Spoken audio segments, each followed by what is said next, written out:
Ça reste toujours un moment, disons-le, délicat. Parcoursup, l'ouverture de la plateforme Parcoursup. Oui, c'est souvent ce qui est pensé par les familles, les jeunes. Ça paraît comme une étape vraiment très essentielle dans le parcours des élèves. On n'oublie pas quand même que l'orientation, les élèves ont déjà été confrontés dès la classe de 3e, après la classe de seconde. Il a fallu choisir son parcours. Et là, aujourd'hui, c'est une nouvelle étape. Voilà.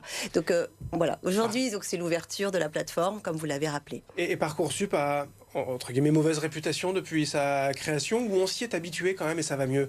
Il y a toujours des déçus, quelque part. Ceci dit, notre objectif, c'est bien d'apporter une solution à tous les jeunes pour l'année d'après, donc pour l'accès à l'enseignement supérieur, et se rapprocher de leurs aspirations. C'est bien le but de la plateforme Parcoursup, puisque c'est le jeune, au bout du bout, qui choisit la formation dans laquelle il va entrer. Qu'est-ce qu'on fait alors concrètement aujourd'hui? Qu'est-ce qu'il faut faire aujourd'hui? Alors, aujourd'hui, on peut se connecter, on va consulter les offres, on va commencer à y réfléchir avec sa famille.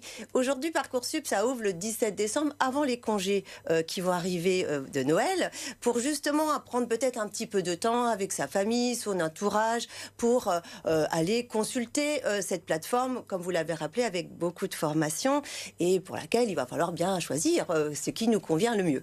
Parce qu'on a le temps quand même, en fait, il y a un peu de marge. Ça ouvre aujourd'hui 17 décembre, mais les inscriptions, elles, ouvriront le 19 janvier. Alors, en fait, il y a plus d'un mois, quelque justement, part. Faut pas cliquer aujourd'hui non plus. Non, pas du tout. Aujourd'hui, de toute façon, c'est que la consultation. Voilà. Mais ça va permettre, au fur et à mesure, de faire des simulations, de regarder son profil, de se comparer à ceux qui ont été admis l'année d'avant. Il y a une carte d'identité des formations sur laquelle on trouve à peu près toutes les questions, ou les réponses aux questions qu'un jeune peut se poser. Donc, on a un bon mois déjà pour consulter. Maintenant, les jeunes ont déjà travaillé leur orientation, n'ont pas attendu d'être le 17 décembre. Certains sont certainement encore indécis. Oui, forcément, celles et ceux qui savent, tant mieux pour eux. Certains indécis, vraiment d'autres qui ne savent pas du tout. Voilà. Et donc, on a 10 vœux quand même, malgré tout. Et on peut avoir un champ des possibles assez large sur ces 10 vœux. On peut faire jusqu'à 10 vœux. Ce n'est pas obligatoire d'en faire 10. Voilà. Et on peut faire aussi des sous-vœux, mais on y rentrera dans ce détail un peu plus tard. L'idée, c'est aussi de se faire accompagner. On n'oublie pas qu'on a des professeurs principaux, 2 dans chaque classe de terminale, qu'on a des lives, qu'on a de l'Instagram, qu'on a des réseaux sociaux, qu'on a des tutos, qu'on a des ressources. On a aujourd'hui la plateforme Avenir de l'ONICEP accessible par l'ENT des établissements avec un module qui s'appelle Mon Projet Sup, qui permet vraiment de mettre ses centres d'intérêt, dire qui on est et d'avoir des propositions qui ne sont que des propositions, puisque c'est le jeune qui choisira en fonction de qui il est, ce qu'il souhaite faire demain. En fait, il faut rappeler que si on est un peu seul finalement derrière son ordinateur à la maison pour cliquer et choisir, c'est tout l'inverse. Dans les établissements, il y a plein de solutions d'orientation quand même. Exactement. Donc il y a effectivement les professeurs principaux, il y a les experts de l'orientation, il y a les centres d'information d'orientation qui sont aussi ouverts pendant les vacances, il y a les journées portes ouvertes qui vont arriver dans les établissements en janvier, le salon de l'étudiant, il y en a déjà eu. Voilà. Donc l'orientation, c'est quelque chose dont on parle assez régulièrement, je pense. Mais à un moment, il faudra faire un choix. À un moment donné, la plateforme Parcoursup, elle ouvre bel et bien. Alors, il y a ces 10 vœux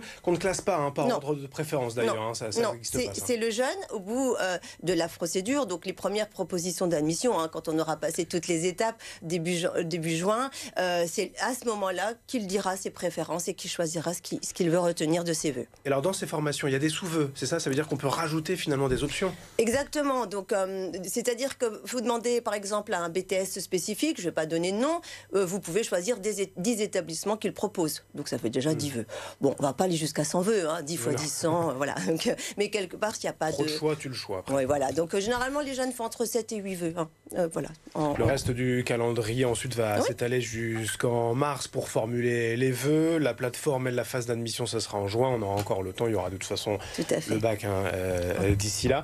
Vous le disiez, en fait, il y a des nouveaux arrivants forcément chaque année. Mais du côté même des enseignants, des formations, on a bien appréhendé Parcoursup aujourd'hui. Oui, aujourd'hui, on est dans la 8e année de Parcoursup. Nous accompagnons, nous, dans l'éducation nationale, les enseignants aussi chaque année, les chefs d'établissement aussi, les nouveaux qui arrivent dans les établissements.